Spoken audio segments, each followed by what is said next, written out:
red? It's red, huh? Okay, great. So, now, basically why I'm here is because you guys all wanted to find out what truck driving is all about, and it's great. Now, the point is I like to stay clean on the truck, and you don't usually get to go to the bathroom every day and get to be able to take a shower. So, to keep myself clean during these points between, I enjoy baby wipes. Always bring them with.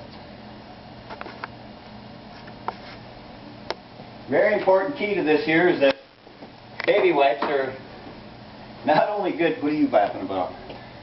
Not only good for keeping you cleansed while you're in between a couple of days that you don't get to shower, you can also make sure that if the TP is not in there, you are prepared. Now, my story starts that driving truck is okay. You get to see many places, many. You travel all over. Thing is sometimes you get a truck and you can take your mate with you. Your better half, whatever you want to call her, wife, girlfriend. That is not really all that great. Because I'm going to tell you, a truck is only like an 8x8 house. Now, you're normally living in this house, and if she doesn't kill you before you get back home, then everything went well. But the thing is when you consider that, hey, at least you got somebody to talk to, you got somebody that you can be, you know, sympathetic over anything that happens, that is the key.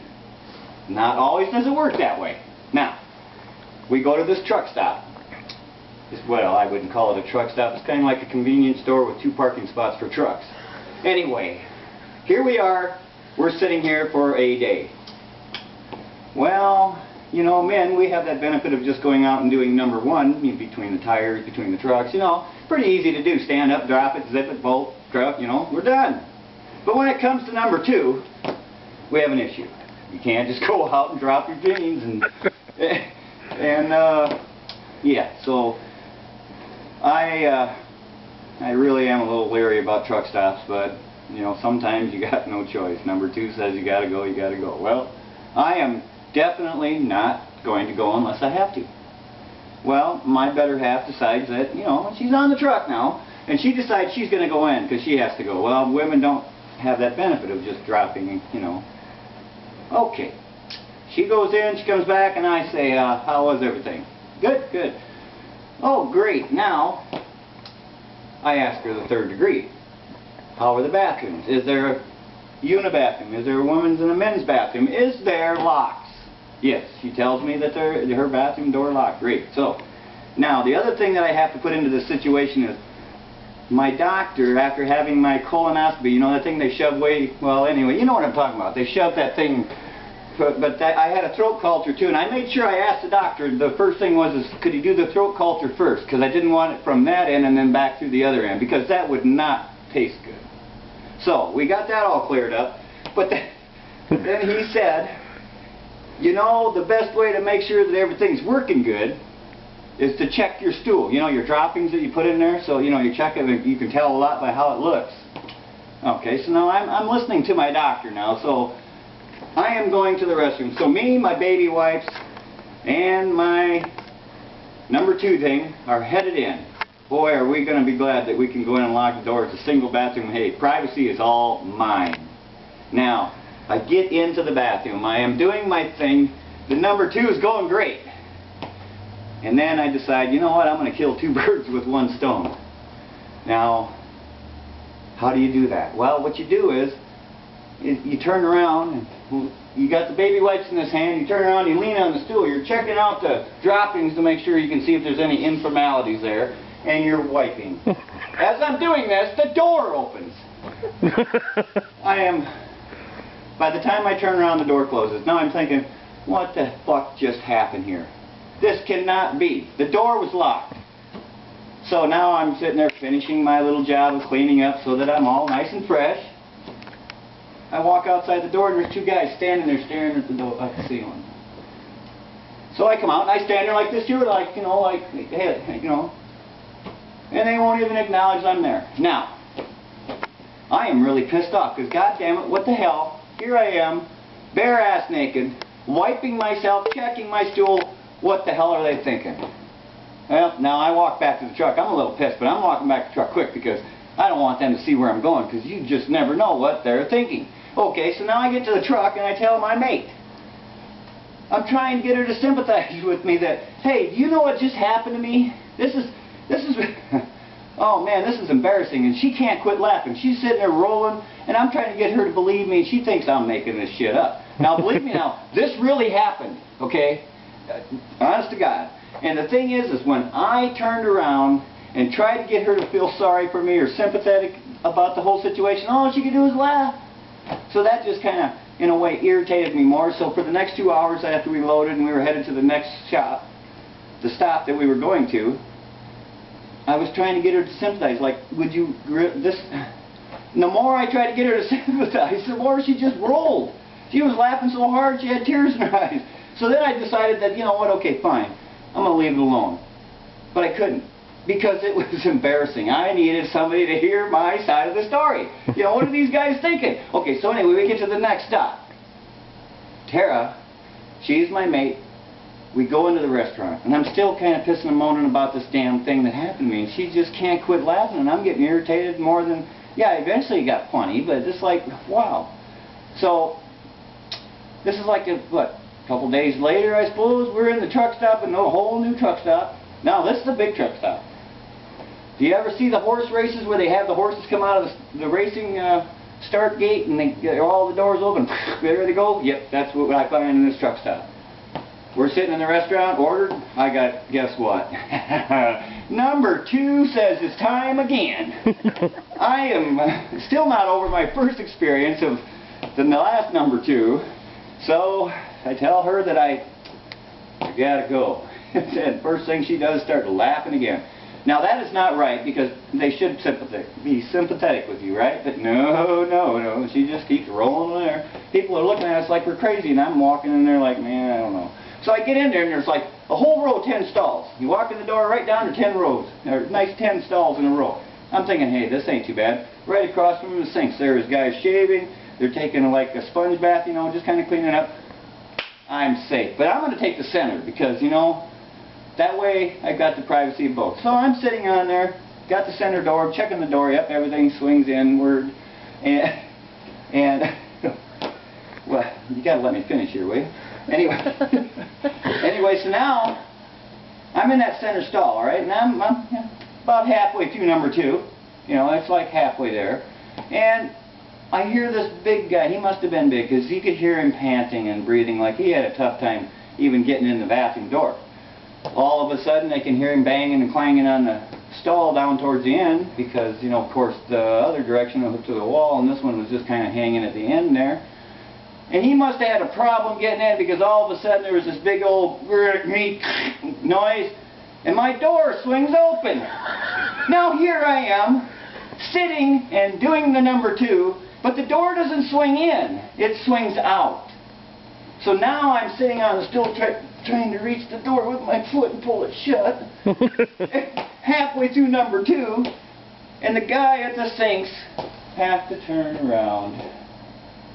I am like, what the fuck is this shit? You know, come on. You know, whatever. Yeah, I just decided that, okay, fine. Finish what I'm doing and get the hell out of here. Here we go. Geez, so I come back to the table to explain to her what happened. And you know what she did? Nothing. Absolutely nothing. Except for laugh, and I was ready to kill her. She was sitting there laughing about the tragedy I just had. I just, you know, eventually it got pretty fun. Now, the point is here is, my mate was not believing me. She thought I was making this up just to, you know, cheer her up. No, I wish. You can't make something up like this. This was too traumatic. You can tell I'm really stressed about it. So the thing is, okay, so for the next 4.5, 5 hours to our next stop, it's time for us to take our shower. So we got, you know, shower time, and she's like, still not believing me. I'm still ranting and raving about how, you know, all this crap's happening and I am getting sick. This is bullshit. She's sitting there laughing like I'm crazy. Okay, so we get into the truck stop, order a shower, and sit, you know, if you're a truck driver, you understand that they have like a team shower, which is a bigger shower so that you and your teammate can go in. Now my teammate is a female, so I mean, that's the way I like it. So anyway, we get in this room, and yeah, she decides that everything's okay, but no, I don't. Not from my previous experience. I am a real paranoid here, okay? Because I have been caught twice bare-assed, okay? So now I want to make sure the door locks. So I am sitting here locking the door, closing it, having her go inside, see if I can get in, have me go inside. Oh, like maybe 10 times minimum.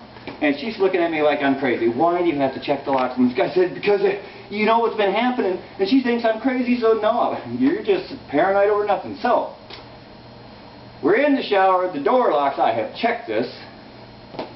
She is taking the shower first, and I'm just kind of, you know, waiting. So she gets her shower done, she's out there, I go take my shower, I'm out there. She's gotten all dressed. This is a good thing.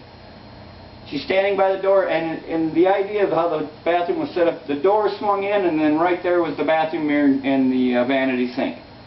Now, me being, you know, thinking, yeah, I'm safe again.